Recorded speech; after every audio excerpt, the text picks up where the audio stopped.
47वां अध्याय। धूम्रलोचन, चंडमुंड और रक्तबीज का वध। ऋषि बोले, शुंभ और निशुंभ नामक दोनों पराक्रमी दैत्यों ने अपने अत्याचारों से पूरे चराचर जगत को दुखी कर दिया। सभी जीव जंतु, मनुष्यगण एवं देवता उसके अत्याचारों से परेशान हो चुके थे। तब देवता अत्यंत परेशान होकर हिमालय पर श्री पार्वती जी की शरण में गए और देवी की स्तुति करने लगे। वे बोले, हे कल्याणकारी देवी भवानी, हम सब आपकी शरण में आए हैं। मातेश्वरी, हमारी रक्षा कीजिए। शुंभ निशुंभ के आतंक एवं अत्याचारों से त्रिलोक को मुक्त कराइए। देवताओं की स्तुति सुनकर देवी ने अपने शरीर से एक तेज उत्पन्न किया और एक कुमारिका प्रकट हुई। सब देवताओं ने हाथ जोड़कर और सिर झुकाकर देवी की स्तुति की। तब पार्वती जी बोली, देवगण, मेरे कोष से निकलने के कारण ये कौशिकी नाम से प्रसिद्ध होंगी और मातंगी नाम से जग प्रसिद्ध होंगी। यह कहकर देवी अंतर्ध्यान हो गई और देवता अपने स्थान को लौट गई। देवी कौशिकी वहीं हिमालय की गुफा में रहने लगी। एक दिन शुंभ निशुंभ के सेवकों ने उन्हें देख लिया। तब उन्होंने जाकर शुंभ निशुंभ से उनके रूप सौंदर्य की प्रशंसा की और कहा कि वह तो नारियों में रतन है, उसे आपके महल की शोभा बढ़ानी चाहिए।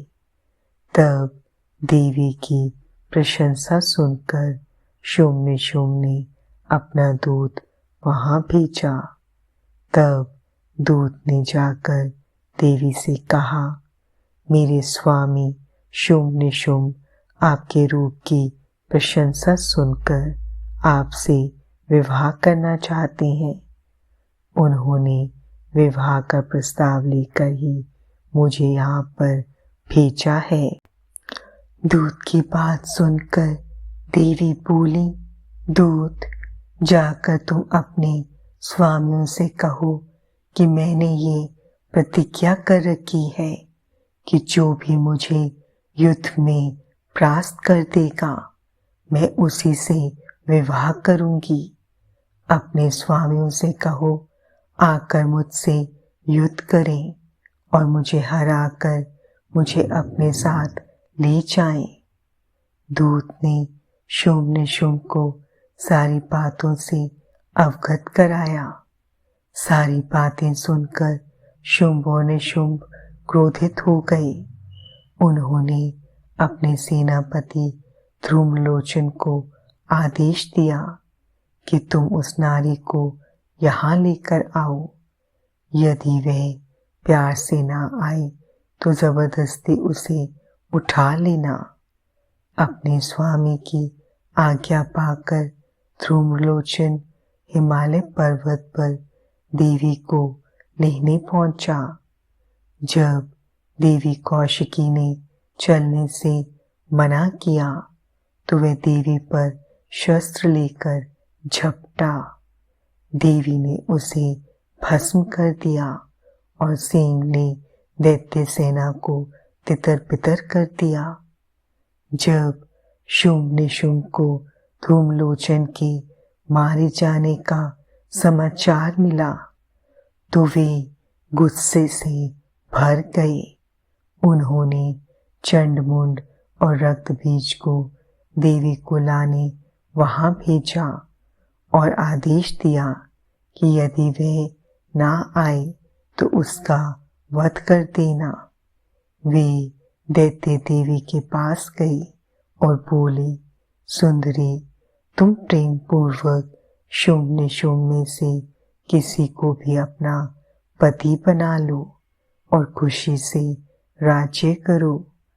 यह सुनकर देवी बोली, हे दैत्यों, मैं तो सूक्ष्म प्रकृति हूँ। ब्रह्मा विष्णु सहित सभी देवता मेरी आराधना और स्तुति करते हैं। यदि तुम में शक्ति है तो मुझे युद्ध में हराकर जहाँ चाहो ले जा सकते हो। देवी, यदि आप ऐसा ही चाहती हैं तो ठीक है। यह कहकर दैत्यों ने देवी पर प्राणों की वर्षा करनी शुरू कर दी। तब क्रोधित देवी ने अपने खड्ग से चंड मुंड और रक्तबीज का वध कर दिया।